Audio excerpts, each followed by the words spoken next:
Et salut les potes, c'est Jigfio, j'espère que vous allez bien. Aujourd'hui on se retrouve avec Diamtech. Bonsoir, Diamtech du groupe Palette. Voilà, et nous sommes en live sur Twitch. Et sachez qu'il faut absolument il faut absolument que vous veniez en stream. En fait, à chaque fois, on passe 3 heures, on rigole, on répond à vos questions. En fait, c'est totalement. Et là, on vient de se taper un fou rire. Et si vous ne comprenez pas pourquoi, tout le monde met hashtag Sacha dans le chat. Eh ben, vous passerez en live pour le découvrir. Voilà. C'est une private joke entre le live et nous. Voilà, totalement. Diam, cette semaine, on va attaquer le Tech Actu avec plein de choses sympathiques. Des news insolites. Spoiler info tout de suite, parce que vous verrez que normalement, le titre devrait s'appeler le clap de fin pour les RTX 30. Oui. Mais vous allez surtout voir qu'on va avoir une nouvelle 3060. Encore ouais, encore. Ouais. Encore. Super, ça faisait longtemps qu'on en avait plus. Bref, vous allez voir qu'on va avoir une discussion de nouveau sur le 7950X 3D. On va avoir des discussions sur une carte mère AMD.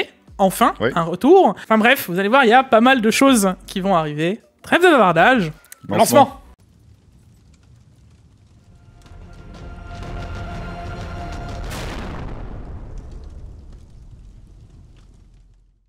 La vidéo d'aujourd'hui est sponsorisée par CDK Offers. CDK Offers, c'est un site où on peut acheter des clés, des licences, même des jeux, mais aujourd'hui ce qui va nous intéresser, c'est Windows 10 Pro pour un peu plus de 13 €. D'ailleurs, je vous mets le lien dans la description juste en dessous. Il vous suffira ensuite de se connecter ou de créer un compte si besoin, d'ajouter la licence à votre panier, de rajouter le code JIG20 pour profiter des 20% de la chaîne. Une fois le paiement effectué, on attend 1 à 2 minutes et on se donne rendez-vous dans le User Center. Ici, vous retrouverez toutes les clés que vous avez achetées, vous copiez-collez la clé Windows que vous venez d'acheter, et pour terminer, on se donnera rendez-vous dans les paramètres d'activation de Windows, on copie-collera sa clé, et votre Windows sera activé, voilà. Et nous revoilà les potes. Alors comme d'habitude, on n'oubliera pas le like, l'abonnement, les réseaux sociaux, de s'abonner à la chaîne de Monsieur Diam, à côté, là, merci ici, là, ici.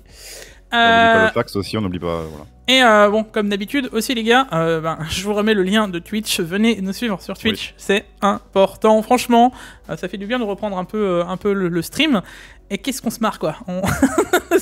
Là on est 400, ça fait 2h30 qu'on se marre et qu'on a vu tout et n'importe quoi, on réacte et on parle de plein de choses, et mon Diam s'est un peu fait malmener là sur le chat, voilà. C'était rigolo. Il y a encore quelques 10 secondes de bannissement qui se perdent là, Cette semaine, Diam, nous allons commencer avec une news insolite qu'il fallait avoir l'idée. Je vais vous dire que... Surtout la forme. Ouais, surtout la forme. Et pour le coup, l'idée était vraiment pas bête, parce que le principe étant que tu peux déjà faire des clés USB avec des M2. Il est possible que Paolo et moi, on avait une idée de vidéo pour sa chaîne. Voilà. La clé USB la plus rapide du monde, on vous en reparlera. Mais en gros, il y en a qui ont eu une idée. Et si on faisait un dock pour M2 avec un ventilateur? En vrai, quand on voit les M2, quelle vitesse ils ont et comment ils chauffent maintenant, c'est pas déconnant. Alors, attention les gars, on est quand même pas sur une vitesse de transfert non plus aussi rapide que ce que donnent nos SSD au maximum. Mais en vrai, c'est pas déconnant quand même. En vrai, c'est un dock à M2, mais en fait, ça revient à acheter un M2 externe. Parce que... Oui. Enfin, il y a plein de SSD actuellement qui sont en M2. Totalement. Je crois que les Samsung T7 sont déjà en M2 d'ailleurs. Totalement. Donc alors, au final, c'est juste un adaptateur, quoi. On enchaînera Diam avec une autre news assez insolite. Oui, qu'on a du coup évoqué au début du... Voilà.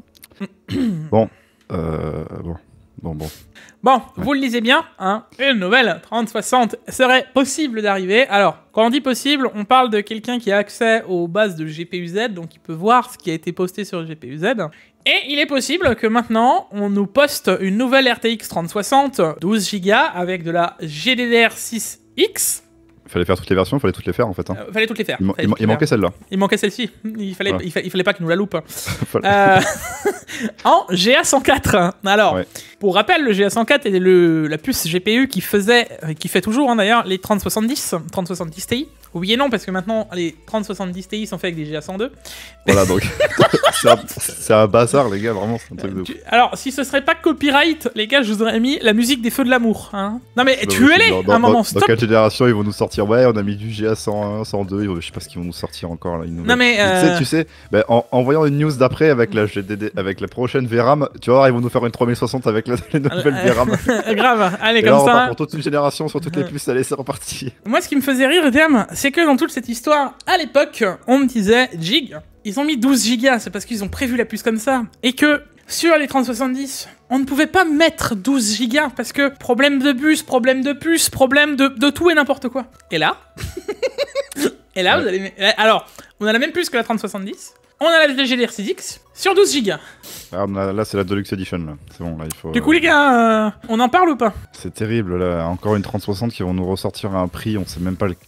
Ça se trouve, Alors, elle va être- alors, non. En vrai, Ah, moi, je pense que ce sera le même prix que l'autre. Par contre, si vous chopez une 3060 Gold Edition, parce que ça sera la Gold Edition, tu vois, il y a Ouais. des chances qu'elle ait un plus gros bus. Puisque voilà, c'est une chance. Ouais, Hein. du coup, On l'a pas, donc on sait pas. On aura une vitesse de RAM qui sera plus rapide, donc il y a moyen qu'on gagne en performance par rapport à la 3060. Et comparativement à la 3060 8 Go, où on nous a raconté du pipeau et qu'on se retrouve avec la performance d'une 2060, celle-ci, on devrait s'approcher. On devrait être au-dessus des perfs d'une 3060. Enfin, pas d'une 3060 Ti, mais d'une 3060 normale. Et le truc, oui, c'est ça, ça va rendre obsolète toutes les cartes 3060 avant celle-là, en fait. Et du coup, ça va perdre les acheteurs entre celles qui sont 12, pas 12, les GDR6X et les pas X, les GA104, GA102, c'est un bordel. Ce n'est pas une annonce officielle. Hein. Nous restons Ouais, toujours sur le fait Apparemment. que c'est un truc qui a été posté et c'est possible que ce soit des samples. N'empêche que quand une carte elle est postée et qu'elle a 12 Go et qu'elle est en GA104, bref, vous savez ce que j'en pense. Moi, je trouve ça incroyable et en news insolite, ça pouvait que tomber là, Diam. C'est juste improbable comme truc. Quoi. Mais il y a quelque chose qu'on est sûr, c'est que Razer, ils ont pété les plombs. Razer, ils sont allés dans le futur. Ouais. Ils sont allés dans le futur. Et d'ailleurs, je vais tout de suite appeler mon contact chez Razer. Parce que moi, les gars, j'ai envie de faire un tour en scooter. Voilà. Moi, j'ai envie de faire un tour Razer, en scooter. Razer électrique. Parce que je trouve ça C'est incroyable. Ouais, c'est incroyable. Incroyable. Bah, écoutez, voilà, c'est un scooter. Hein, un scooter Razer, je sais pas ce qu'il aurait passé devant l'esprit, mais bon. Bon, après, c'est un scooter d'une autre marque, édition Razer. Hein, c'est une collab. Mais ça reste quand même un scooter Razer en soi. Alors, Diam, quand je lui ai sorti, il m'a fait pourtant, nous ne sommes pas le 1er avril. Oui, parce que Razer, ils ont l'habitude tous les ans, au 1er avril, de nous faire une petite blague. Mais là, sauf qu'ils sont en retard, enfin en avance d'un mois à peu près. Soit environ 1351 € si vous avez envie d'avoir un scooter Razer importé et de le faire après, de possiblement après le faire homologuer en France. Je ferai pas une vidéo, je teste un scooter Razer. Il n'excédera pas la vitesse maximale de 25 km/h. Ouais, soit une trottinette quoi. Tu cours plus vite, quoi. Ouais, mais en vrai, est-ce que je testerais pas un scooter Razer? Et après on essaye de l'overclocker. Ouais, donc, ouais, bon, voilà, c'est... Comment ça, je vais trop loin? Comment ça? Je non, vois pas de quoi vous parlez. Tu vas pas aller très très loin vu qu'il a 70 km d'autonomie, donc... En vrai, mec, 76 km d'autonomie, Ouais, quand il réfléchit, je serais surpris de voir à combien il recharge, tu vois. 5 heures de Ouais. charge. Enfin, Bref, ouais, voilà, un petit scooter Razer très drôle, très agréable. c'est rigolo. Et on passe aux vidéos de la semaine, Jig. Ouais, totalement. On a notre cher ami Pax Et oui, qui vous tease un peu son setup. Et je te propose qu'on laisse un petit bout de la short passer. tout petit Encore bout, une ouais. fois, juste pas pour vous spoiler. montrer. Et ensuite, je vous laisse y aller quand même. Pensez à lui lâcher les likes, les gars. Pensez à le booster. Il va revenir et il va falloir le pousser, notre cher ami Pax. Vous Ouais, connaissez beaucoup, l'algo, ouais. c'est compliqué. Donc, pensez-y, quoi. Ouais. Voilà, j'ai même pas besoin de vous en montrer plus. Vous avez Non, déjà ça, vu ouais. trop du setup. Ouais. On a aussi une petite vidéo de notre cher ami MT Hightech qui nous a fait une vidéo sur un boîtier pliable. Voilà, ouais, sur un boîtier, ouais, pliable, mais...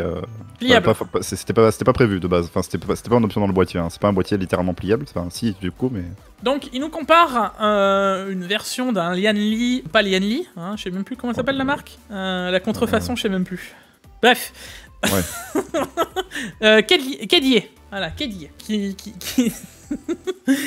En vrai, tu sais quoi? Je laisse le petit bout de la vidéo, je pense que ça va parler à tout le monde.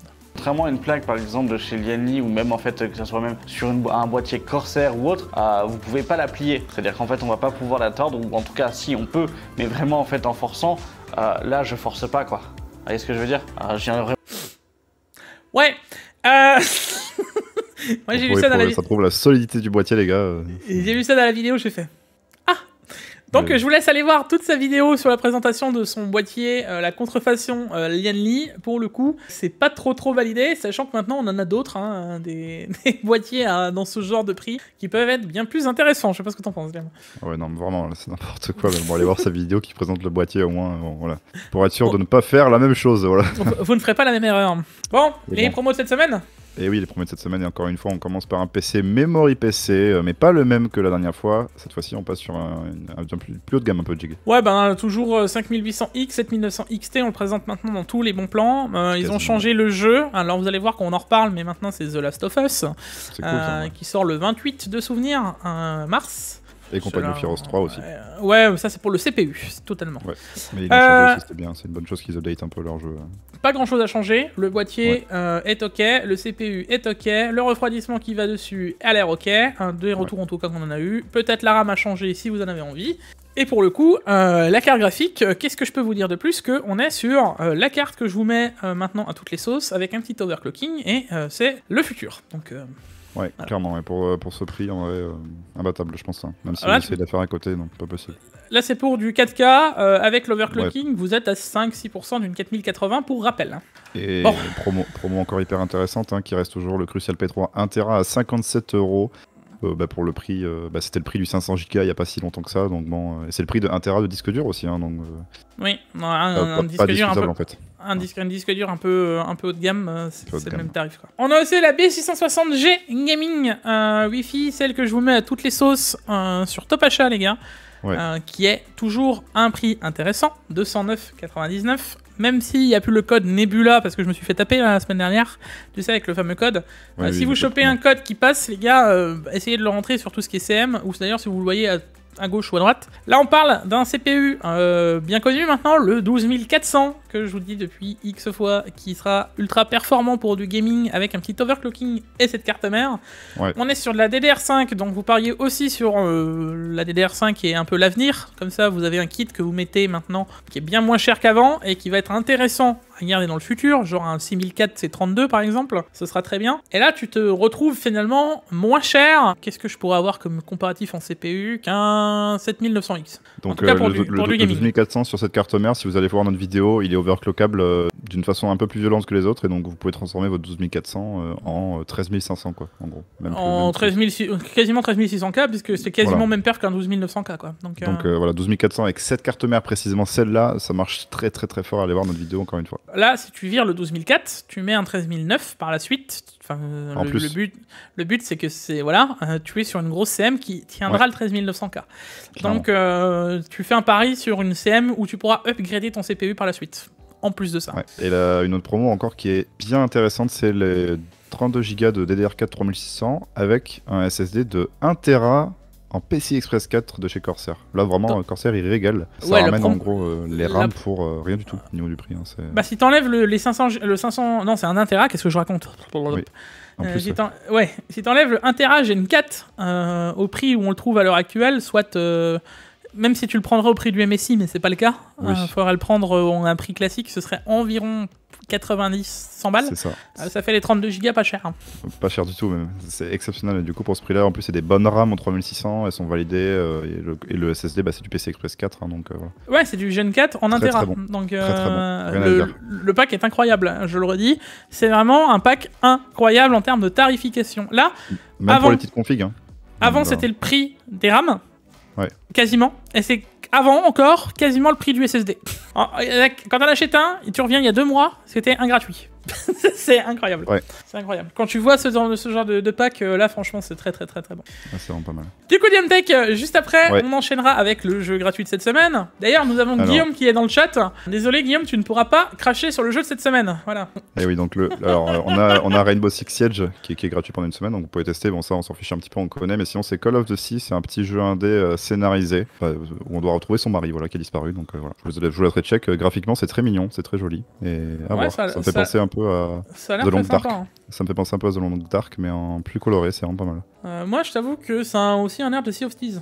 Ouais, aussi, ouais. En vrai, pour un jeu indé, c'est impressionnant, en vrai, comment ça a l'air joli. Hein. Ça vaut le coup, je pense, d'y jeter un coup d'œil. Et les votes des gens ont l'air assez unanimes. Hein. Avec 4,4 étoiles, ça a l'air plutôt Ouais. pas mal. Hein. Ben FM, bah ouais. Donc, Allez-y, c'est gratuit, les gars, c'est 0 kebab. Totalement. Niam, Jig. le nouveau format. de cette semaine. Oui. Et oui. C'est la question de la semaine. Alors, quelle est la question de cette semaine, mon cher Aluminium? La question de la semaine, Jig. Quelle est Oui. la différence entre les processeurs AMD Intel en bas, moyen et haut de gamme? Alors. Voilà. Bon, On dirait pas, mais il y a une différence en vrai. Il y a Ouais. des différences. Il y a une différence. Ouais. Voilà, c'est le nom. Bon, voilà, c'était tout pour moi. Allez. Merci, au revoir. Ciao. À la semaine prochaine pour la question. Ouais. Dans l'entrée de gamme, parce que le bas de gamme, ça se dit pas trop, hein, déjà, première chose, on va dire dans l'entrée de gamme. À mon sens, ça va dépendre des générations de CPU, c'est toujours pareil. On va parler actuel. À l'actuel, je partirai plus sur les CPU Intel. Simplement parce que, en termes général, tout ce qui va être CPU Intel gère le PCIe Gen 4. Alors là, vous allez me dire... Oui, Jig, à l'heure actuelle, c'est que la 6500 XT. Là, on parle vraiment entrée de gamme, donc elle fait partie de cette entrée de gamme, malheureusement. Elle fait beaucoup partie, même. Voilà. Donc, quand tu veux faire un PC à 500-600 €, bah, t'as pas trop le choix. Et ou alors... tu peux pas, parce que t'as tous les processeurs Ryzen d'ancienne génération et jusqu'au 5600G, même on l'avait vu, qui ne sont pas compatibles PCI Express 4. Donc en gros, votre carte, elle est bridée de genre 30%. Alors que déjà que la 6500, c'est pas une 6950 XT, quoi, hein, niveau perf. En plus, si vous lui enlevez 30%, voilà, c'est chaud. Quoi. Donc, Oublie l'idée. Donc ça serait dommage de vous brider à ce point-là. Donc c'est pour ça qu'en entrée de gamme, on va vous conseiller du Intel parce qu'ils sont compatibles PCI Gen 4, tous les CPU Intel. Voilà. Maintenant, moi je le vois dans le futur de ce qu'on nous annonce avec les cartes graphiques et l'histoire que les prochaines cartes, tout ce qui va être un peu plus entrée de gamme, justement, tout ce qui va être 7007, 7006, etc., pourrait fonctionner qu'avec du PCIe Gen 4 en 8, à la place donc en 8X plutôt qu'en 16X. C'est ça. Là aussi, les gars, va falloir se positionner que si la carte demande plus de bande passante que le PCIe Gen 3 8X pourra donner, comment ça va se passer au niveau des bridages?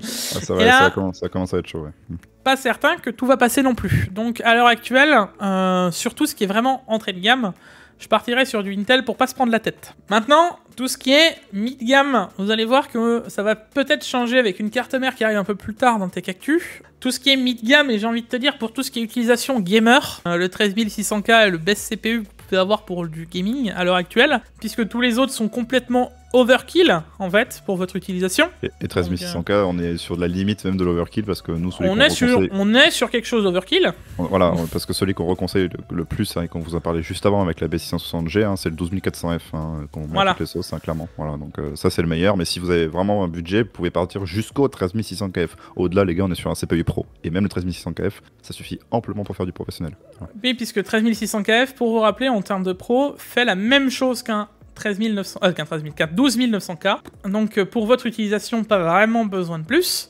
Maintenant, du côté d'AMD, ça se défend si vous avez déjà du AM4, ça veut dire que vous venez des Ryzen 3000, 2000, 1000. Le 5950X est toujours open si vous avez envie de faire du stream, il est moins cher que les autres CPU, enfin, peut-être pas qu'un 13600K, mais si tu reprends toute une gêne, je veux dire DDR5, RAM et machin, le 5950X est plus intéressant. Si vous avez déjà une carte mère B550, on va vous dire, voilà, B550 X570, si vous voulez upgrade, pas besoin d'aller chez Intel encore, le 5950X fera encore le taf, quoi. Voilà. Si vous voulez absolument de tout ce qui est AM4, le 5800X3D, hein, comme je dis dans la vidéo, c'est la seule raison de vie qu'a ce CPU. Encore à l'heure actuelle, c'est cet intérêt. Vous avez déjà une carte mère, vous pouvez la mettre à jour et vous pouvez prendre le 5800X3D. Là, il y a un intérêt. Et sinon, après, dans le haut de gamme, hormis pour du professionnel, bah, j'ai envie de vous dire que... moi, je suis sur AMD pour le professionnel. Avant j'étais sur Intel, il n'y a pas de différence, il n'y a pas des logiciels incompatibles, etc. Enfin pour l'instant j'en ai pas vu. Donc au niveau pro, moi ça m'a l'air open. Après niveau optimisation, je pense qu'Intel sont meilleurs. En termes général, je pense qu'Intel touche plus de choses, plus de logiciels, c'est sûr. Le software Intel est peut-être un peu plus large. Mieux optim, mais les deux fonctionnent très bien, quoi. Voilà, maintenant si par exemple tu veux faire à fond du Blender, AMD va être plus perf. Tu veux faire à fond du Suite Adobe, ça va être Intel. C'est à pile ou face, hein, voilà, c'est encore une fois... référez-vous aux bench qu'on fait, parce qu'on fait des bench aussi côté professionnel, donc allez voir si votre CPU est dedans, et voilà quoi. Oui, c'est bien pour ça que j'essaye de toucher un peu tout le monde. Voilà. Le truc maintenant, c'est, dites-vous, à l'heure actuelle, en termes de Ryzen 7000, l'entrée de plateforme est beaucoup plus chère. Peut-être que ça va bien changer, mais pour l'instant, c'est plus cher. Pour l'instant, on vous le conseille tout simplement pas, parce que au prix de la carte mère et de la RAM, c'est pas intéressant de prendre une entrée de gamme. Ça déséquilibre complètement le prix de la configuration. C'est que sur du moyen de gamme, on commence à y réfléchir, et sinon haut de gamme, ça va. haut de gamme avec la carte mère, c'est logique, quoi. Voilà. Qu'est-ce que je peux vous dire à partir du 7950X 3D, que pour moi ce CPU qui se veut hybride pour du gaming et du professionnel n'a rien à foutre là en fait. Ouais. Donc ce CPU pour moi est un peu une hérésie, hein. Il a rien à faire là. Même s'il a la palme à l'heure actuelle, on en reparlera du gaming, ce qui est le cas, et tant mieux. Enfin, t'achètes pas un CPU à ce prix-là pour faire du gaming, c'est mort. Donc, non. Donc, pour du pro et only pro, tu pars sur un 13900K Hartung bicyclette, va falloir le refroidir. Tu pars sur un 7950X Hartung bicyclette, va falloir le refroidir aussi, mais il consommera moins et sera un peu moins perf. Voilà. Donc, maintenant, c'est en fonction de ce que tu veux faire. Je pense que j'ai un peu débunker tout ce qu'il y a comme situation. Ouais, est-ce qu'il y a des différences sur les CPU? On a fait pas mal de vidéos, parce que nos vidéos, quand on fait test de machin, c'est pas uniquement on teste le CPU, hein, les gars, c'est pour ceux qui avaient on compare aux autres aussi. Voilà, il y a vraiment des... Enfin, je dis on, tu compares vraiment le CPU et tu fais des conclusions intéressantes sur le CPU, de savoir est-ce qu'il est meilleur que celui-là, est-ce que pro, pas pro. Voilà, donc allez voir les vidéos, encore une fois, c'est intéressant. Voilà, le but, c'est de le comparer aux autres et d'en parler. Donc en termes général... Enfin, je vois pas de grande différence. Maintenant, après, la seule chose que je peux vous dire en termes de différence physique, hein, sinon, puisque c'est votre carte mère, quoi, hein, soyons pas plus bêtes qu'un autre. Si vous posiez vraiment la question, c'est que vous pouvez pas mettre un CPU Intel physiquement dans une carte mère AMD, quoi. Et aussi voilà. En différence, quand on parlait juste avant, hein, c'est la dissipation de chaleur sur le... Oui, sur les CPU, on en parlait justement en live, hein, donc voilà, on vous a bien fait l'explication. En gros, c'est que AMD, ils ont pas la même dissipation de chaleur que les Intel. Mais là, on part vraiment sur une différence minime, hein, les gars. Voilà, c'est. Bah, minime, je dirais pas minime, mais une différence qui, je ne pense pas que n'est en rapport avec la question. Maintenant. C'est pas ça qui va te faire acheter le CPU, quoi. Je pense pas que je réponds vraiment à ta question, mais voilà. Il y a une différence. Je pense que je pense que sa question c'était vraiment est-ce que je dois partir sur un Intel en entrée mid-gamme et qu'est-ce que je partirais en rang sur du haut de gamme.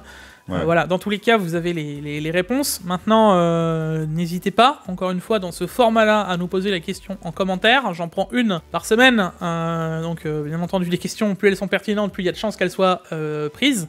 Donc là, par exemple, c'est assez pertinent de savoir à l'heure actuelle qu'est-ce qu'on prendrait. Et encore que, comme je vous ai dit, ça peut changer au fur et à mesure du temps, parce qu'un avis que je fais, une vidéo qui sort en, je sais pas, décembre 2022... j'aurais pas forcément le même avis en avril 2023 si le marché a complètement changé. Donc tenez-vous à la page, regardez un peu les vidéos, que ce soit l'actu ou les bons plans. Dans les deux cas, on débunk à chaque fois les produits quand on les trouve intéressants. Donc oui, c'est important. Donc voilà, j'espère qu'on a bien répondu à la question. Si vous avez des questions à nous poser pour la semaine prochaine, eh ben, n'hésitez pas à les poser dans les commentaires, les gars. On filtrera les questions qui nous intéressent. Totalement. Et pour me faciliter la tâche, les gars, parce que des fois, les questions, elles sont un peu perdues, on va juste commencer par une question, 2 points. Comme ça, moi, je sais que je saurai que c'est la question. Une question, 2 points. Et comme ça, on commence par la question et je sais que, voilà. Donc, si vous avez des questions, n'hésitez pas. Avec plaisir. Allez, on y va. Et du coup, on reprend sur les news de la semaine, Jig. Totalement. Avec AMD qui nous annonce un nouveau jeu qu'on disait avant, The Last of Us Partie 1. Voilà, donc on est à jour au niveau des news. Du coup, voilà, The Last of Us Partie 1 sur toutes les cartes graphiques AMD 6000 et 7000. Même la 6400, mec. Même la 6400, c'est ce que j'ai vu. Ça me fait rire parce que je sais même pas si elle va le faire tourner au final. Hein, mais alors, je pense que non. Mais voilà, déjà c'est fixé. Ce qui me fait sourire, c'est que la 6400, elle doit être à, je sais pas, 120 €. Ouais, et le jeu, il est genre à 70 €. Et le jeu, il va sortir à 70 balles. C'est presque rentable de prendre la carte et de la revendre, quoi. Hein. Genre, Ah oui, bah, c'est le cas, hein, clairement. Tu la revends, tu la laisses sceller, tu récupères ton code et voilà. Hein, c'est improbable le truc, quoi. Il est improbable. Bon, en tout cas, ce qui est cool, c'est qu'ils le font aussi avec les 7000, je veux dire. Avant, il le faisait pas. Ah, il le faisait pas avant, ok. Je pensais qu'il y avait déjà un jeu offert. Ok. Non, bah, bien. Ça commence, hein. Ça commence à être pas mal. Écoutez, voilà, un jeu sympa. En plus, c'est pas un jeu. Mais moi, tu sais que je suis ultra impatient d'être le 28 pour le tester. Ah, bah pareil. Pareil. Les gars, le 28, je sais pas quel jour on est, mais il y aura pas de vidéo, hein, je vous le dis. Hein, pour le coup, mardi, voilà. J'ai vu un peu les gameplays, comment ils l'ont refondu, etc. Je suis impatient. Moi, j'ai même pas revu de gameplay depuis la version avant la remaster. J'ai même pas revu de gameplay, donc Ah bah là, tu verras, mec, enfin, je peux pas te spoiler, mais moi j'ai regardé vite fait, j'ai fait, ah ouais, c'est pas... Ouais. On part quand même... Enfin, si tu reviens de PS3 et que t'arrives là, tu fais, je reviens oui, de PS3, d'accord. ouais. Ouais, tu verras, j'ai vraiment envie de voir ce que ça donne, parce que déjà c'était déjà énorme, quoi. C'est assez impressionnant. On enchaînera avec Microsoft, Oui. qui pourrait recevoir l'approbation de l'Union Européenne pour l'acquisition d'Activision. Donc, Activision Blizzard, le plus grand groupe de jeux vidéo au monde, pourrait être racheté par Xbox. Alors, je suis pas sûr que ce soit le plus grand, hein. Je t'avoue que j'ai un doute, mais... Moi j'avais entendu que c'était le plus grand ou le deuxième plus grand, quoi, pour moi. Alors, bon, vous vous doutez bien qu'en termes général, enfin Blizzard, hein, c'est surtout Blizzard en gros, Activision Blizzard, si ils viennent à se faire racheter, ça posait énormément de problèmes en termes de... d'exclus. Non, même pas d'exclus, ça de... Ah, comment on appelle ça? De non-concurrence. Parce que forcément, si Microsoft le chope, comment ça va se passer au niveau de Sony? Ah bah non, ils pourront faire ce qu'ils veulent en fait, ils pourront les faire chanter comme ils veulent. Non mais, ça poserait un monopole quoi. Comme, c'est interdit ça, on rappelle le monopole commercial. Voilà, donc le problème, c'est que Sony, là-dedans, ils étaient un peu en discussion. L'Union Européenne avait énormément bloqué ce genre de choses, et Sony a trouvé une solution. Est-ce que vous voudriez pas nous lâcher Call of Duty? Ouais, juste au moins. Et là, moi je me suis dit, ils sont smart Sony quand même, parce que en vrai, quelle est la franchise dans l'histoire là qui vend le plus en termes général? Malgré tout, je pense avec Warzone à l'heure actuelle, je pense que y a moyen que Call of, malgré que il y en a qui vont critiquer ou autre, hein, derrière Call of, la franchise doit faire la grande partie des joueurs à l'heure actuelle sur Blizzard en termes généraux. Oui, enfin, il y a une grande partie, mais il y a quand même énormément de joueurs code. Et ce qui se passerait en fait s'il y avait vraiment un rachat et que Xbox jouait avec ça, c'est que par exemple toutes les bêtas, toutes les en avance, les accès anticipés, etc. Ce sera sur Xbox et plus sur PlayStation. Il n'y aura pas une exclusivité Xbox. Enfin, je pense pas, ils sont pas capables, je pense, de faire ça, mais il y aura au moins le fait d'avoir le jeu en avance, les options, etc. Il y aura des trucs en plus. Et ça risque de faire mal à Sony dans tous les cas. Donc là, ils ont dit au moins Call of, quoi. Écoute, vu comment c'est dit, est-ce qu'on n'est pas certain que derrière, Sony dit pas, maintenant, ce serait plus que... Alors, imagine la... Alors là, je vous laisse imaginer la catastrophe. Hein. Demain, il n'y a plus que Call of sur Play. Et ça veut dire que PC, hein, on l'oublie aussi. Hein. Moi, je me dis, bon, d'un autre côté, ce serait la mort de code. À mon sens, tu vois. À mon sens, ce serait la mort de code parce que. Je sais pas. Si ça fait si, parce que tout le monde boycotterait en fait. Enfin, dans ma tête, je me disais, les joueurs Sony seraient contents. Alors moi, je pense par contre qu'ils pourraient mettre imagine, un mois ou un mois et demi ou 2 mois de décalage de sortie. Je veux dire, ils pourraient faire ça. Sur Sony, ça sort un mois ou un mois et demi plus tôt, tu vois. Enfin, c'est vicieux. Il y a plein de. Il y a plein de possibilités et je pense que... Moi, je suis assez curieux de voir le bras de fer qui va se passer en vrai. Donc, je suis... Voilà. Ça va être rigolo. Enfin, ça va être rigolo parce que je ne joue plus à Code. Moi de même, donc voilà. Et la news d'après, c'est une rectification par rapport aux ventes de GPU Intel. Donc non, ils n'ont pas vendu plus de GPU qu'AMD. Alors, non, effectivement, on a quasiment une vente divisée par 2 sur les chiffres qu'on avait vus. Par contre, ça reste quand même non négligeable pour les parts de marché d'Intel en gaming. Hein. Ça reste vénère quand même pour une marque qui est sur la première gêne de GPU, quoi. Ça fait une belle entrée en matière et un bon coup de poing, quoi, quand même. Surtout qu'il faut se dire qu'il y a vraiment 2 GPU intéressants seulement, quoi. Il y a que la A750 et la 770, quoi. Alors qu'AMD touche toutes les bourses, entrée, moyen, haut de gamme.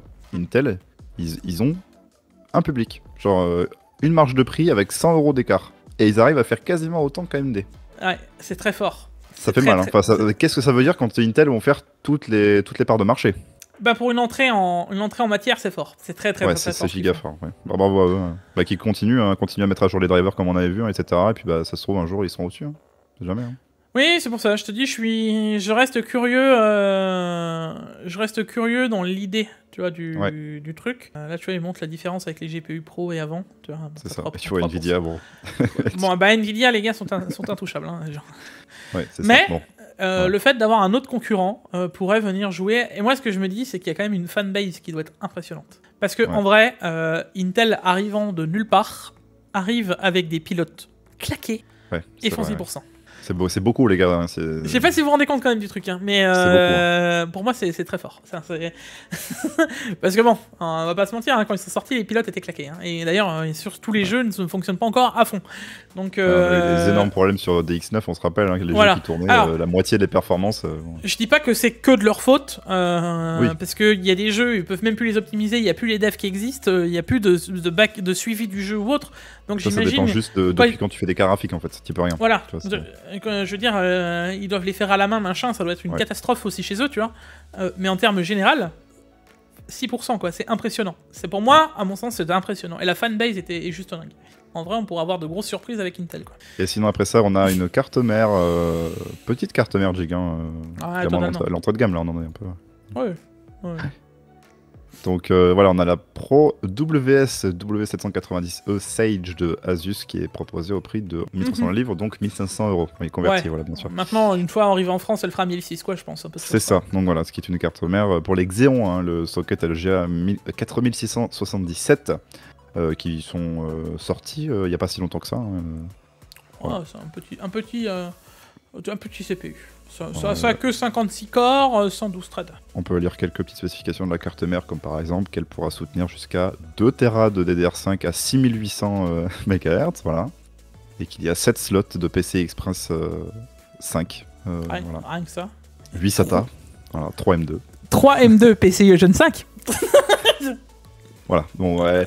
Bon, elle m'a l'air un peu complète, quoi. On est presque sur une DS3H en gros. Voilà. Ouais, à 3 alimentations CPU près. Ouais, 3 alim CPU près, quoi. Parce que bon, c'est pas comme s'il y avait 4 alimentations CPU dessus et 2 alimentations par 24 pins. Préparez vos alims. Plus un 8 pins CG, plus un 6 pins en dessous CG pour alimenter les 7 ports d'alimentation de la carte. Enfin, les 7 ports de PCIe de la carte pour les cartes graphiques. Ouais, ça c'est une carte mère, t'as juste envie de l'encadrer à la fin. Tu l'achètes, c'est juste pour la déco. C'est impressionnant ce qu'il y a sur cette CM. Juste pour rappel, hein, gestion du CPU une fois cloqué, 1200 watts. Hein. Bon, ça va qu'on a passé l'hiver, mais sinon on aurait eu des coupures d'électricité en France, quoi. T'as le choix entre démarrer ton CPU ou passer l'aspirateur.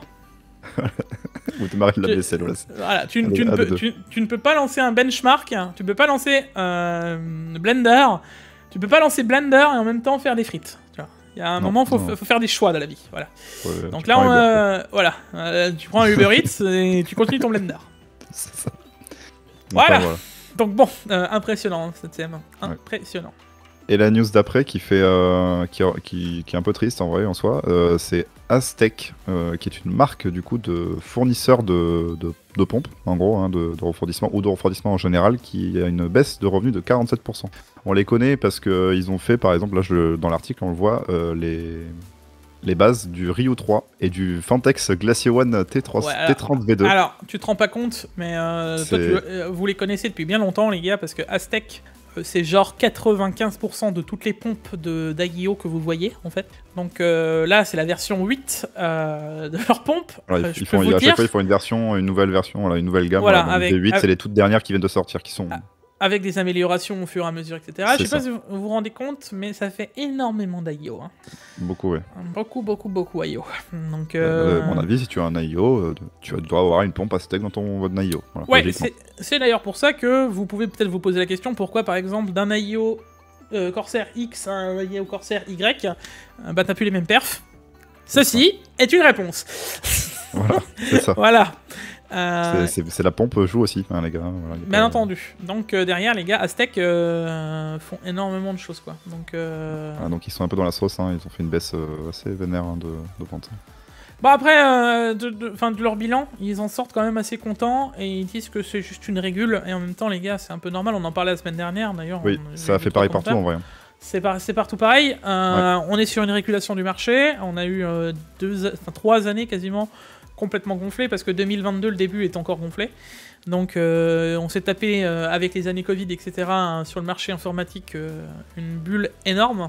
Maintenant il faut qu'elle se régule, maintenant il y a des baisses, oui, maintenant m'attends à ce que ça soit de nouveau normal fin de cette année, début l'année prochaine. Tu vois. Donc ouais, voilà, bon, on verra bien comment ça se passe, mais bon, pour l'instant, en fait, ils étaient tellement Oui. hauts avant qu'ils ont baissé, mais au final...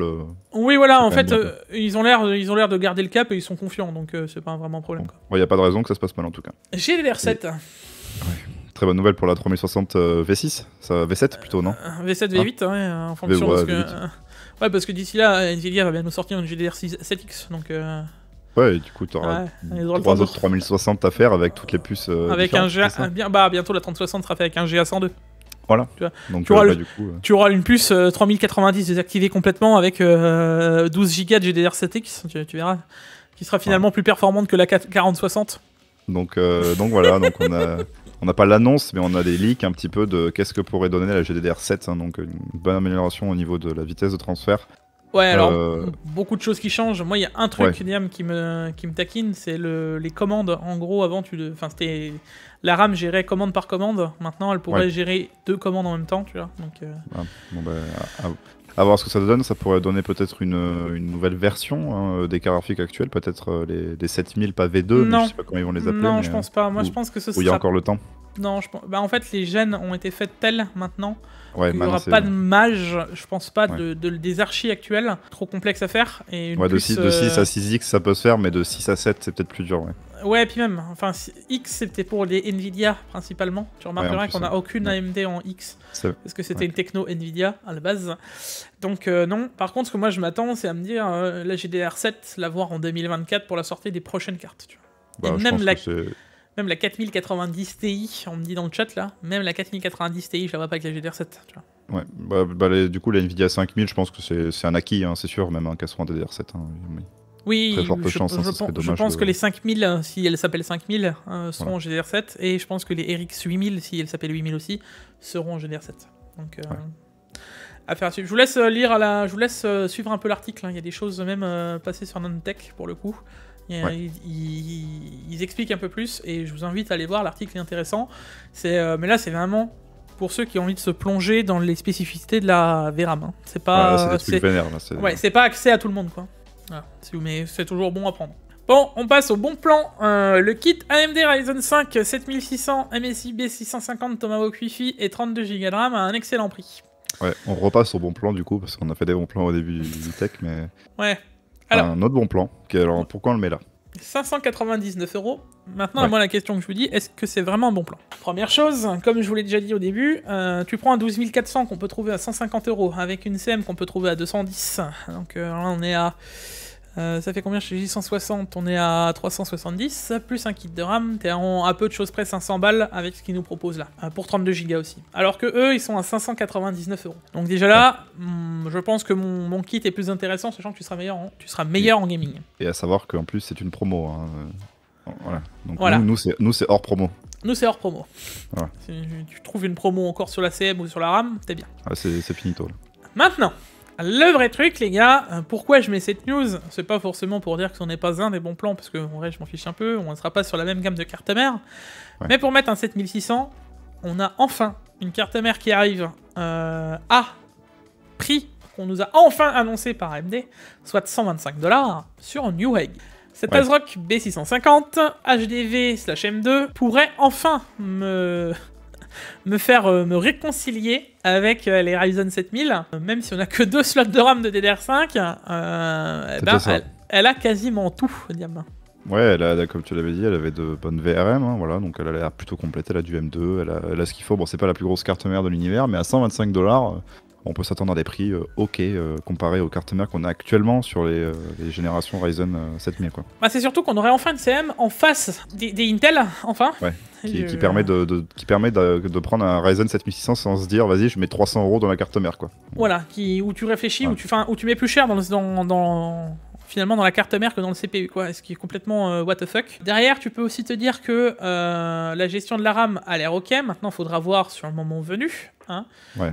Mais bon, s'ils nous font un support en 6000, ça devrait pas se poser de problème. De toute façon, c'est ce qui est recommandé par AMD, c'est ce qu'on va chercher, donc voilà. Le CPU derrière, en termes de VRM, on nous annonce du 8 plus 2 plus 1. Maintenant, reste à voir comment elles seront mappées les plus 8 et comment, qu'est-ce qu'elles vont gérer en ampères, etc. Je t'avoue que j'ai pas encore jeté plus l'œil que ça, puisque tant qu'elle a pas été démontée au mapping, tu ne sais pas comment elles sont gérées. Hein. Mais même à voir en fait, juste au prix de la carte mère, tu vas prendre un 7600X max en fait. Genre, je m'attends pas à mettre du 7900X dessus quoi. Eh ben, tu serais curieux parce que moi, de ce que j'ai vu d'autres CM, Enfin, moi, je le ferais pas. déjà, d'autres CM ne sont pas refroidis partout, tu vois. Ouais. Et pour le coup, je suis quasiment certain que au moins un 7009 passerait dessus. Au vu de comment elles sont faites, tu vois, si c'est du 8+2 avec des VRM qui sont uniques, qui sont bien gérés en termes d'ampérage, il y a moyen de passer quelque chose de sympa. Bah écoute, j'espère pour le prix, parce que si c'est ça, en plus qu'elle soit pas chère, qu'elle soit bien fournie, bah, qu'elle soit acceptable sur la plupart des processeurs Ryzen, ça ouvrirait beaucoup de portes pour l'entrée des Ryzen. Bah ça veut dire que retour des 7600 dans les configs, retour des 7900 et 7950X dans les grosses configs, même si bon clairement moi je mettrais pas ce genre de CM avec un 7950X, faut pas pousser mes mains dans les orties, faut pas pousser mes mains dans les orties. Mais dans le principe elle serait meilleure, en tout cas de ce qu'il y en a sur le papier à l'heure actuelle, que ce que j'ai pu voir à gauche et à droite. Donc voilà, à voir que ça sortira. Moi je suis vraiment curieux d'en avoir une entre les mains, pour le coup. Est-ce que tu veux faire un test Jig de cette carte mère? Ouais. Pour le coup je suis... Fort beaucoup même. Je trouve un réel intérêt à cette CM. Je suis vraiment, tu vois, je suis vraiment ouvert et curieux, quoi. Ouais. C'est la première fois que je me dis, bon, ça y est, on va enfin avoir du Ryzen pas cher de nouveau dans les configs, quoi. C'est pas déconnant, tu vois. Et sinon, après cette Jig, on a une news sur Nvidia encore. Hein. On a une RTX 4090 Founders Edition V2, un peu, parce qu'on aurait une nouvelle puce, la AD102 301. Si effectivement la carte, elle perd en tension, ce qui est déjà le point noir de ces cartes graphiques, puisque à l'heure actuelle, exemple type, une 4070 Ti prend 1200 mV, là où une 4090 en prend 1100. Je vous laisse deviner pourquoi. Peut-être parce que ça consomme pas 350 watts comme toutes les reviews le disent. En plus, tu viens encore descendre la tension. Ça va pas être drastique, mais je pense que tu vas perdre en performance. Voilà, mon petit doigt me dit. C'est... Donc, Jig, on espère que dans ta vidéo RTX 1090, tu auras les deux versions des 4090 SSD, bien sûr. Oui, bien sûr, bah oui, je vais en trouver une comme ça, là, tout de suite. Non, mais le problème... Une custom, en plus. J'ai envie de te dire que ça peut se tester, parce que tu peux, de toi-même, la mettre à 1.07, tu vois, et tu verras que... Tu peux la simuler, au final. Ouais. Voilà, le truc, les gars, c'est que dites-vous que toujours, avec les VBIOS, quoi qu'il se passe, dans tous les sens, quand vous diminuez la tension, que vous diminuez les watts, il se passe forcément quelque chose. Et c'est toujours comme ça. Là maintenant ils la mettent à 1.07 pour une carte où tu vas avoir le maximum de performance. Voilà, donc à mon sens, pourquoi ils font ça maintenant? Quel intérêt? Alors peut-être que ça va se jouer à 2 ou 3%, ça se verra quasiment pas pour la plupart des gens. Je peux vous dire que ceux qui veulent une grosse Asus pour aller l'overclocker, pour aller encore gagner 10%, parce que je vous le dis, il y a un public à ça. Déjà que peu de gens achètent des 4090, quand tu mets un budget de 2000 balles, t'as envie que ta carte elle tourne à balle, ce qui en vrai est totalement normal. Enfin, je sais pas, sinon tu mettrais une 4080. Parce que tous ceux qui vous racontent que oui, tu peux l'undervolter, tu perds 15% de performance, mais tu consommeras moins. Bah dans ces chaînes-là, tu sais, mec, on appelle ça, tu achètes une 4080, tu vois, ça consomme 320 watts et ça marche pareil. Donc, à un moment, non mais, faut remettre un peu le choix, il faut remettre un peu le contexte à un moment. Donc, l'idée, à mon sens, c'est pourquoi ils font ça, et ça, je suis assez curieux de voir les performances derrière, tu vois. Reste à voir par la suite les tests, et si un jour peut-être j'en chope une, qui sait.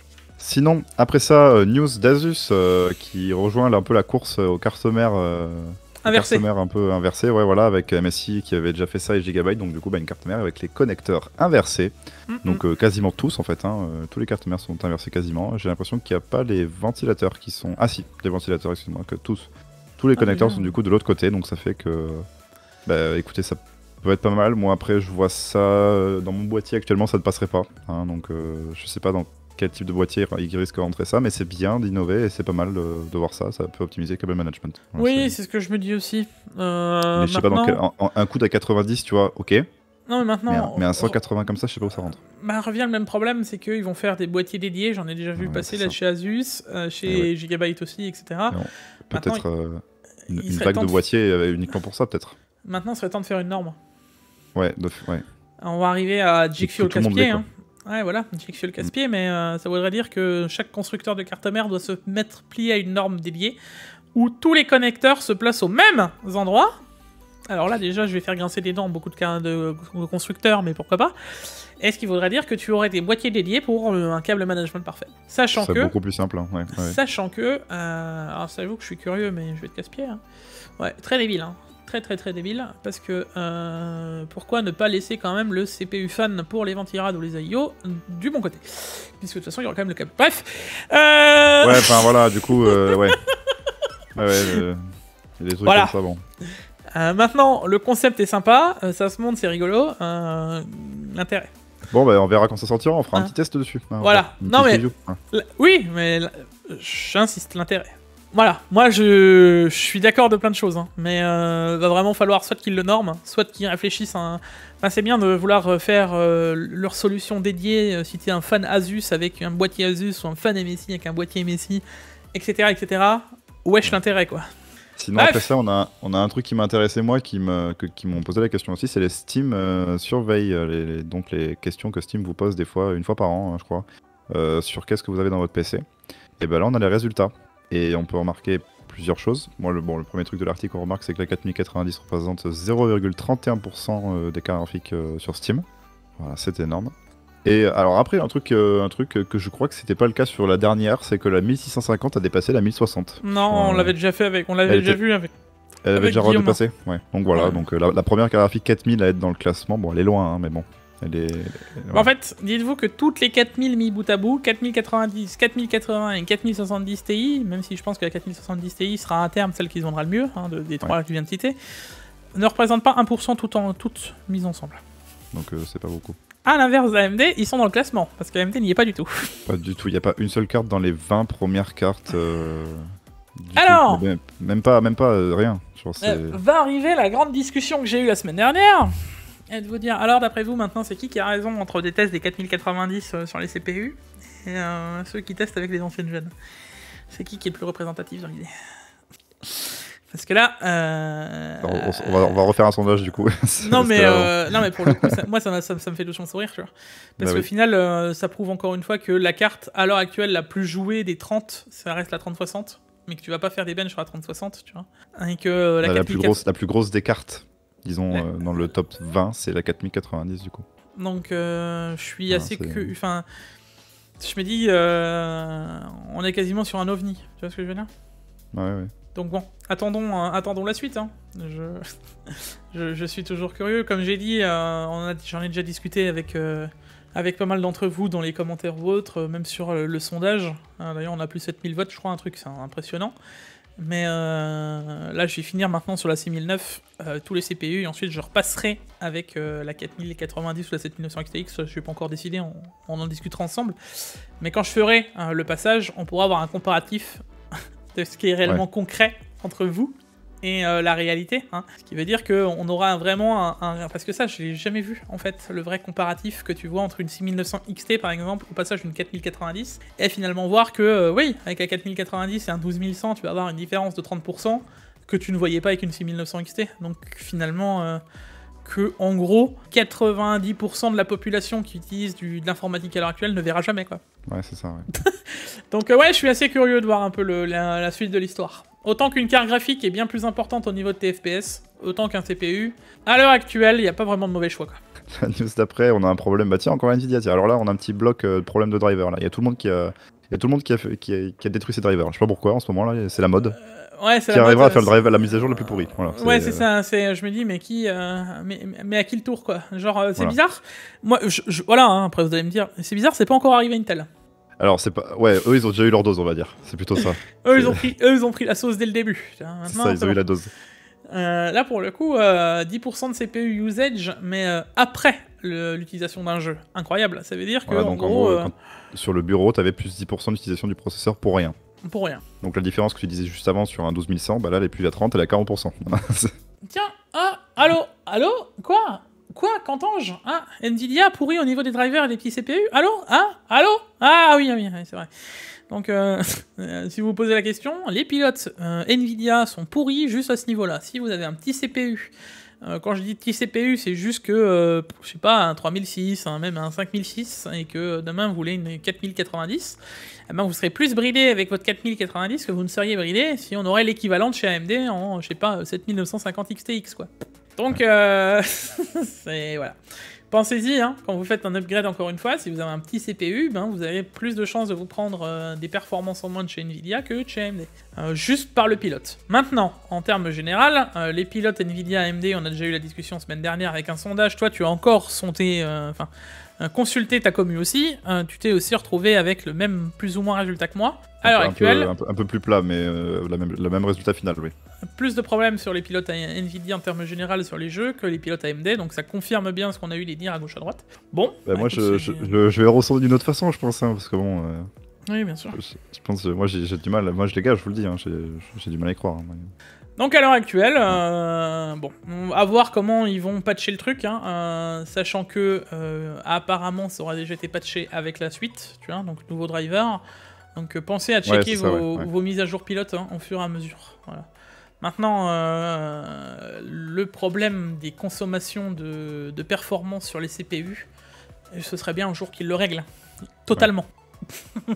Il serait bien, Nvidia, un petit message à mon conseiller lunaire. Ce serait bien un jour d'avoir de se mettre assis à une table et de se dire bon, et ce serait temps qu'on optimise un peu, non? Ceci étant passé. Et après, c'est AMD qui s'y mettent au problème de driver, donc ils ont un petit souci sur 3 des marques, un problème de performance qui diviserait les performances par 2. Alors, après avoir fait cracher les Windows, maintenant tu as moins de performance sur 3 des marques. Bah, c'est génial. Voilà. Donc bon, bah, ceux qui se posaient la question, qui veulent faire de l'overclocking, ce n'est pas ce driver qu'il faut prendre. Hein, voilà. Ouais. Alors ça arrive qu'à 3% des gens, donc dans des situations bien précises, je suppose, hein, mais de 29 000 points et graphics score, tu passes à 12 900 points. Hein. C'est pas la même gamme. Ouais. T'es plus sur le même... Bah, sur un Time Spy, pour donner une idée, tu passes d'une 7900 XTX à même pas une 6700 XT. Ouais, donc ouais. Encore une fois, le problème a été corrigé ou ça fait cher l'update, hein. Non, pas encore. Non, il a pas été corrigé. Ouais, mais ils sont au courant, ils sont au jus. Mais ils sont au jus. Vous inquiétez pas, hein, ça arrive. Ouais, on sait, c'est pas grave. Ça va pas être les 3 overclockers qui vont nous casser les pieds là, c'est bon. Non, mais ça veut dire que t'as des performances qui partent aussi pour ces gens-là. Donc t'inquiète, ça va encore être un patch. Mais vous inquiétez pas, on n'a pas fini. Parce que Corsair nous a launch 48 Go en DDR5, on en avait parlé, ils l'ont tous fait là un peu là. Voilà. Ouais. En 7000, assez touchy à mon sens, parce que vous savez que plus on augmente le nombre de gigas dans la RAM, plus c'est compliqué de monter en frec. Ouais, ils ont fait les deux. Et là, on est déjà sur du 7000, mais G-Skill ne s'arrête pas en si bon chemin. Se disent, nous, on peut faire du 48 en 8038. Toujours plus. Ouais, toujours plus. Donc, je suis assez surpris d'avoir ce genre de fréquence aussi rapidement avec une nouvelle norme de puce. Alors, soit... J'ai l'impression que c'était que dès qu'ils ont vu qu'on pouvait mettre des pareils de 24 Go, ils ont fait « Oh, mais les gars, c'est bon, on peut mettre plus de fréquence. » Moi, la question que je me pose, c'est est-ce que les puces ont changé? Est-ce qu'on est plus sur de la HADAI en dessous? Est-ce qu'on a déjà des nouvelles puces qui sont totalement différentes? Comment elles vont se comporter? Et comment on est passé cache sur du 8000 avec du 48 Go? Voilà. Des questions qui peuvent se poser. Maintenant, à qui ça s'adresse? Oui, HADAI vu les timings. Je suis d'accord avec toi, Dargregor. Voilà, petite précision du chat. Je pense qu'on est d'accord à mon sens. Ça me paraît très logique. Maintenant, en tout cas impressionné de voir qu'on fait un switching aussi rapide. Maintenant, à qui s'adresse ces RAM? Eh bien, clairement pas à AMD pour l'instant. Hein. Non. On dirait qu'ils les ont sortis tellement vite que AMD n'ont même pas eu le temps de mettre à jour leur BIOS. Mais ils l'ont même pas vu venir. Ils l'ont même pas vu venir. Que du coup, les 48 Go de RAM, même en fréquence plus basse, ne marchent pas. Donc, ne marche pas, donc juste pas reconnu, reconnu mais pas fonctionnel sur les cartes mères B650. Pas encore. Encore une fois, ça se trouve, on dit ça, mais quand le TKQ sera sorti, ça se trouve, il y aura déjà la mage. Hein. Non, pour l'instant, c'était... Voilà, ils sont au jus. Ils sont au jus. Ouais, les gars, on sait. Ouais, 3D Mark qui marche pas et les grammes, elles marchent pas, mais c'est bon. Ouais, vous inquiétez pas, tout va bien. C'est bon.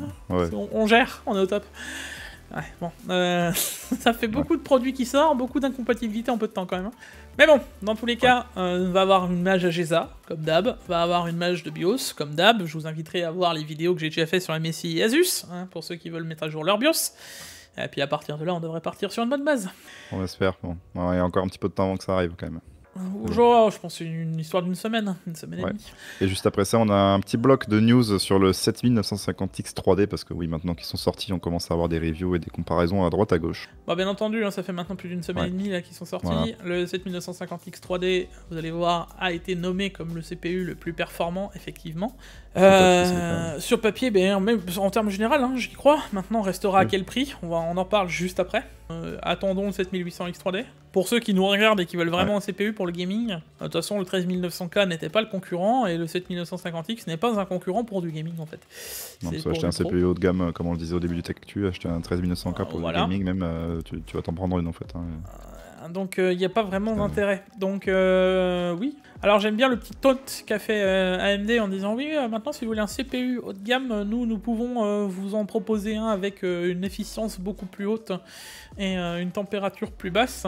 Alors ça c'était rigolo, franchement c'est rigolo AMD que vous fassiez ça quand même, juste après avoir sorti quand même les Ryzen 7000 qui chauffent à 95 degrés en disant que c'est normal. Hein. Je trouve quand même que c'est vraiment du culot quand même. Hein. Parce que pour ceux qui ont acheté des 7950X, lolilol, hein.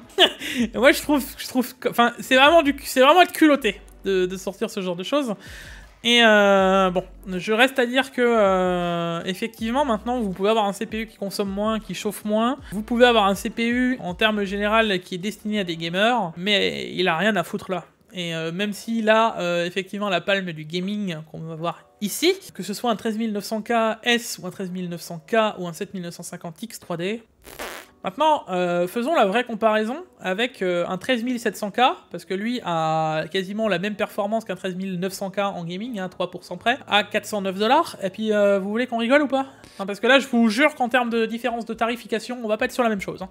Ouais, mais tu gagnes en efficacité énergétique, Jig, ta facture va être plus basse du coup avec le 7950X 3D. Ouais, sur 5 ans, avec 5 heures d'utilisation par jour, sur ça 365 fois pour un an, sur 5 ans, ça te fait 100€ de différence. Ouais, je commence à connaître les calculs. Aucun de ces CPU n'a quelque chose à faire dans du gaming. Et si vous pensez que le 13600K, là, on le voit à 92%, même les 8% là que vous voyez, ne feront quasiment aucune différence.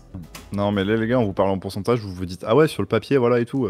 Enfin, non. Vous la verrez pas. Faut pas voir ça comme ça, les gars. Déjà, les gars, là, on parle pas de... Non, 3%, jamais de la vie. Enfin, un jeu, vous êtes à 300 FPS. Vous allez voir que vous êtes à 300 FPS ou à 310, 320. Ouais, alors d'ailleurs, hein, pour préciser, là, ce que vous voyez, le graphique, il est vachement important à mon sens, parce qu'il a été fait sur 16 reviews.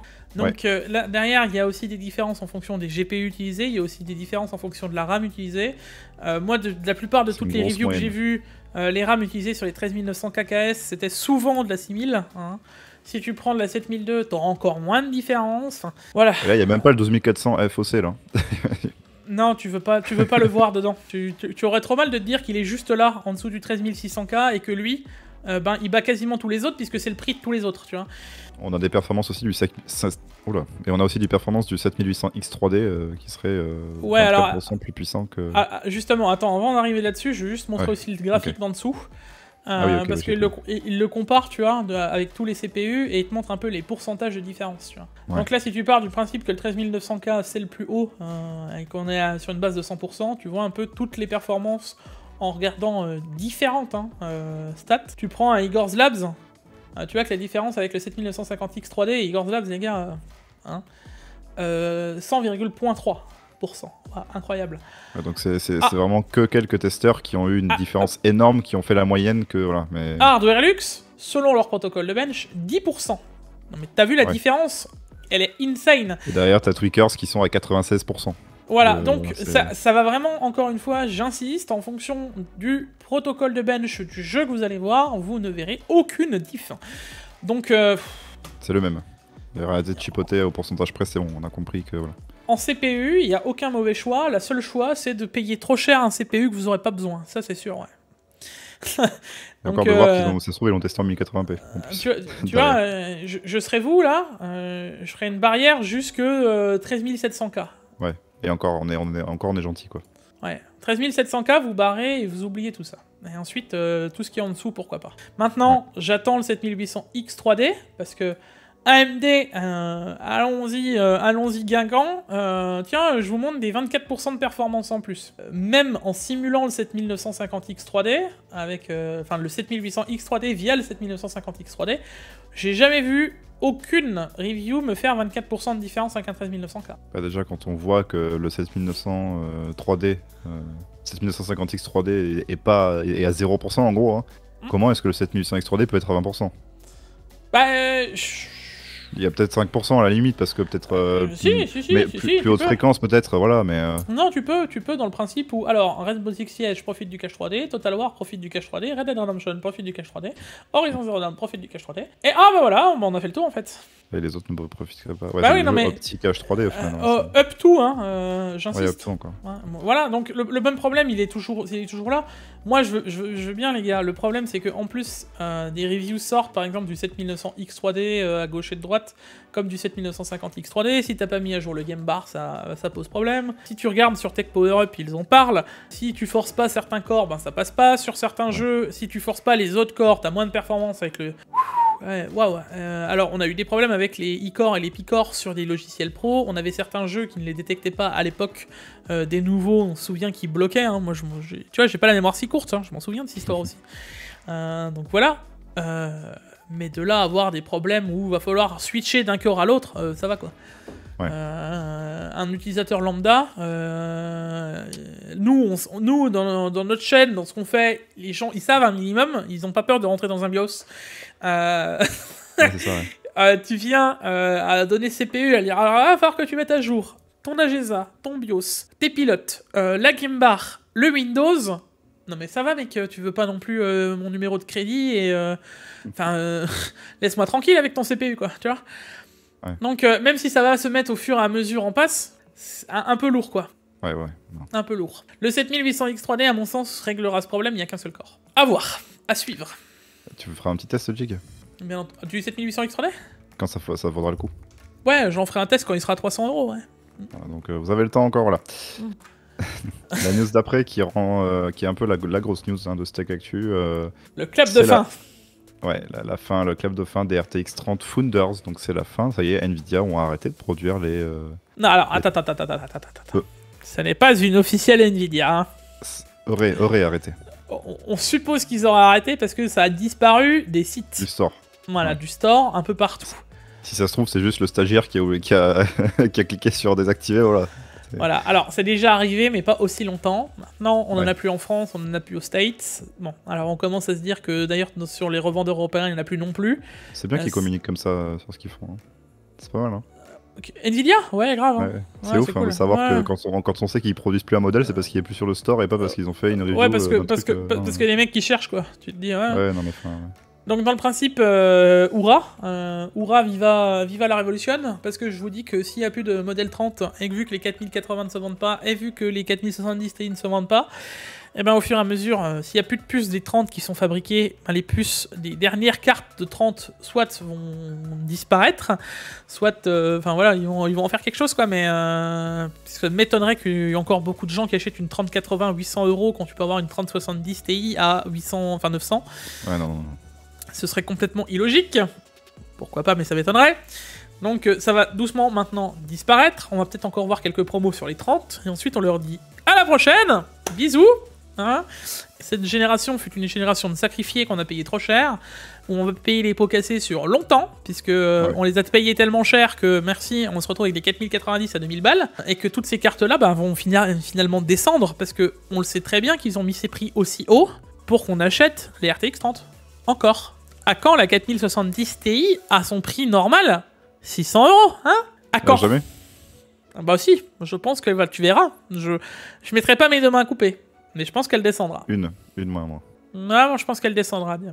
Je pense qu'on va voir une régulation des prix et que quand on n'aura plus de RTX 30, on aura des 4070 Ti qui vont progressivement descendre. On va voir d'un coup du 850, puis 800, puis 750. Et puis là, tu pourras... Ouais.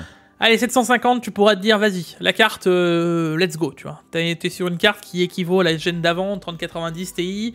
Là, tu te dis, vas-y, c'est bon, ok, tu vois. Avant, la 3090 Ti, même si le prix était de... Enfin, j'aurais pas donné plus de 1500€. Là, t'as la moitié du prix pour une génération suivante. Mais on a dû attendre d'en arriver là pour ce moment, quand même. C'est quand même impressionnant. Ça fait 6 mois qu'on fait une cohabitation de cartes, c'est du jamais vu. Ouais, c'est vrai. Oui, c'est vrai, ouais, c'est rare qu'on voit 2 générations comme ça cohabiter aussi longtemps. Ouais. Voilà. D'ailleurs, en parlant de de sortie de cartes, hein. Ouais, en parlant de sortie de cartes, voilà, la 4070 sortirait le 13 avril. Alors c'est sûr, Yep. ça c'est une info. Oui, non, c'est une rumeur encore. Hein. Non, c'est toujours une rumeur. Mais bon, on se doute c'est- qu'elle ne devrait pas trop tarder. On parlerait Ouais. possiblement d'une GTC de chez Nvidia avec Jensen. Donc ça me paraît logique qu'il nous passe vite fait un petit mot de la 4070. On parlait d'avril déjà dans d'autres Tech Actu début janvier, mi-janvier. Ça colle, hein. Ça colle. D'ailleurs, Ouais, c'est ça, ouais. je vais pas te mentir que ça me paraît même un long. Parce que d'habitude, les 4070 devraient déjà être dehors, là. Donc, ouais, c'est c'est février-janvier d'habitude. ouais, disons que janvier, t'as déjà du truc. Même janvier, elles sont des. Enfin, prends Non, l'exemple de la ouais. 3070. La 3070, elle est instant de sortie 1 mois et demi après. Il y a beaucoup de délais, c'est long. C'est très long. Peut-être qu'ils voulaient attendre la fin d'arrêter les produits à les 3000 peut-être. Voilà! Parce que, encore une fois, qui irait acheter des RTX 4070 à 800 € ou 700 € alors qu'elles auront la performance d'une 3080 qui est au même ça. prix? Elle est to be continue, quoi. Donc, vivement qu'elles disparaissent. Vivement. Enfin, les 30, désolé, les gars, peut-être que c'est pas pour dire je veux que les 30 disparaissent parce qu'elles sont mauvaises. Si je veux plus les voir, quoi. Et on termine. Vas-y, pardon, Faisons-les disparaître, il est temps, it's Oui. time. On verra bien, peut-être que les 4000 les remplaceront une fois qu'elles seront à un prix intéressant. Ah, tu parles. Bref. Ensuite, on attaque avec les sorties de la semaine. Ouais, alors on a 4 petites sorties, dont un boîtier Ouais. Aerocool Interstellar. Pas piqué des hannetons, pour le coup. J'aime pas forcément beaucoup Aerocool en termes général. Parce que bon, c'est une marque qui est pas forcément excellente en termes de boîtier. C'est plutôt de l'entrée de gamme en général, donc forcément des prix un peu sacrifiés des fois. Bah écoutez, celui-là, là, 90 €. Bon, il a l'air en façade avec du RGB, ça a l'air très joli, avec du mesh aussi en façade. Je sais pas ce que ça. Ventilateur fourni. Ça c'est pas mal, mais je sais pas ce que ça vaut au niveau de la qualité des matériaux. Vu d'ici comme ça, je sais pas trop. Ouais, alors vu d'ici comme ça. Ouais. J'ai un petit doute quand même. Quand tu vois la mèche arrière et le cache-alim, tu te dis ouais, je sais pas quoi. Bon, pour 90 €, je pense pas que ça va être la vente de l'année, mais c'est bien qu'on voit des prix des boîtiers aussi bas parce que c'est un peu plus dur depuis quelques mois d'avoir des boîtiers pas très chers. Ouais, aussi bas. Après, j'ai envie de te dire, à ce concurrent-là, tu as un 4000 d'Airflow. 4000D, il est un peu plus cher quand même. Moi, je le vois plus dans les 110. Hein. Ouais, enfin, allez, moi je dirais 100 quand tu tapes. Ouais, moi il y a l'OTD 500 mesh et le MB 511. Ouais, enfin, il a plein de concurrents à 90-100 balles. Même le MSI MacForge que tu ne veux plus mettre, mais qui est voilà. Il y a le Bitfenix aussi Nova qui est là. Le Nova Mesh, mec, qui est très bien. Ouais. Voilà, donc je sais pas après à voir. Peut-être que c'est le côté RGB qui justifierait son prix. Donc, les 5 ventilos, en vrai, ouais, aussi. Le Nova Mesh fait la même. Donc on verra peut-être un petit test, je verrai bien. En vrai, hormis la RGB sur la façade. Ouais, il a rien, ouais. Non, à part ça, il a rien, ouais, je suis d'accord. Donc à 90 €, est-ce que ça vaut le coup pour l'instant? Je sais pas. J'aime bien l'idée dans le principe de ce qu'ils ont eu, le principe d'avoir mis du mesh, le principe des ventilos. Maintenant, est-ce que ça vaut son prix? Ouais. Comparativement, les gars, à ce qu'il y a en face, pas sûr d'être validé, quoi. Ensuite, on a les Sabrent, mes chers amis. Mettez-vous assis parce que vous aurez jamais transféré. Vous aurez jamais transféré vos films aussi rapidement? Le seul intérêt. Hein. Bon, SSD Pro, les gars, encore une fois, bon, 12 gigabits par seconde.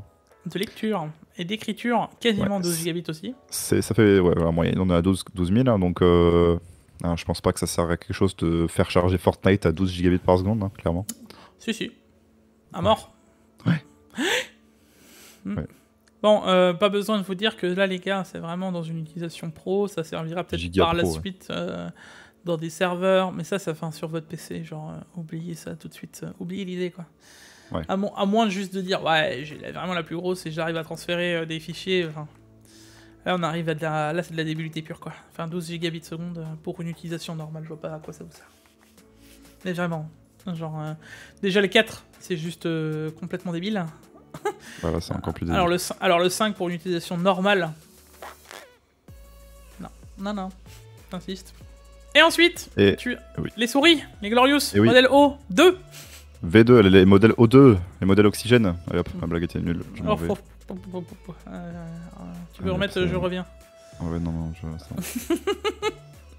bon, voilà, donc du coup, les modèles O2, voilà, OV2, donc qui étaient les modèles O1 qui étaient vachement bien, hein, pour le coup. S'ils font la même chose avec un peu corrigé, moi je suis partant. Moi. Le prix, et c'est le problème. Ah, il y a déjà le prix, je l'ai pas vu. Ouais, en dollars. Ok, bon, alors non, du coup. Ouais, non. En vrai, ça se négocie, ça peut être ok, tu vois, mais... Elles ont pris de l'oxygène, elles ont pris confiance en elles ont respiré profondément, et puis elles se sont dit, allez, vas-y, c'est pour ça qu'on les appelle les O2. Bon, on est à 50 $ et 100 $. Elles ont pris $20, quoi. Donc, retranscrit en euros, ça va être une augmentation de 25 balles, quoi. Bon, ouais, donc voilà, bon, c'est des souris haut de gamme, là, hein, clairement. Oui, bien sûr, avec 26 000 DPI, c'est bien sûr très utile. Bon, sinon, on a une autre souris, peut-être qui peut te faire sourire un peu plus. On a la ROG Strix Impact 3, qui est une souris entrée de gamme. Qui touchera un peu plus de monde, à mon sens. Ouais. Maintenant, enfin, en vrai, quand tu réfléchis, ouais, si, quand même. Non, en vrai, si. Ouais. C'est quand même une différence de prix non négligeable, là. Ouais. Pour, si ça se trouve, juste le fait qu'elle soit plus légère, au final. Ouais, à voir ce que ça va donner en termes général. Bon, c'est bien que ce ROG fasse des périphériques pour les fans de la marque, de moins en moins cher, parce que bon, on a quand même des périphes qui sont assez haut de gamme en termes général. Hein. Tu prends le Azoth qui vaut 300 €, il y a quand même une certaine gamme entre tous les périphères Asus, et c'est pas négligeable. Et finalement, pour ceux qui sont vraiment fans Asus, pour moi, Team G903. Voilà. Team G502. Voilà. Bon les gars, nous voici à la fin du Tech Actu. Oui, là ça fait actuellement 4 heures que nous sommes en stream au total. Quasiment. Ouais. Quasiment. Et nous sommes toujours 350. Hein. Là, t'imagines qu'il y a des gens qui nous ont regardé raconter des conneries pendant 1h30, hein, quand même. C'est incroyable. Clairement, on est d'accord. Donc les gars, n'oubliez pas de laisser un petit commentaire pour YouTube. Dites que vous passez à la télé. Diam, je pense qu'on pourra finir sur le hashtag 3060. Parce que pour moi, ça reste toujours impressionnant, cette news. Elle est quand même... elle est toujours complètement what the fuck. Je suis d'accord. C'est impressionnant. Hashtag 3060. Ouais. N'oubliez pas de nous faire un retour en commentaire ce que vous pensez aussi de la fin, les gars, des RTX 30, le clap de fin. Enfin, il était temps. Espérons que ce soit le cas et voyons un peu comment ça va évoluer. J'espère que Nvidia va nous l'annoncer et que ça va déclencher une baisse de prix sur toutes les cartes graphiques. Parce qu'il serait temps. Ça serait pas mal, ouais. Qu'on voit des RTX 4070 Ti, 4070 au leur bon prix, quoi. Donc... Dans tous les cas, les gars, on se retrouve pour une prochaine vidéo. N'oubliez pas de nous suivre sur Twitch. Vous voyez qu'ils sont toujours présents. Ils vous disent au revoir. Et on se retrouve pour une prochaine vidéo. C'était Diam et Jig. À la prochaine. Ciao. Ciao.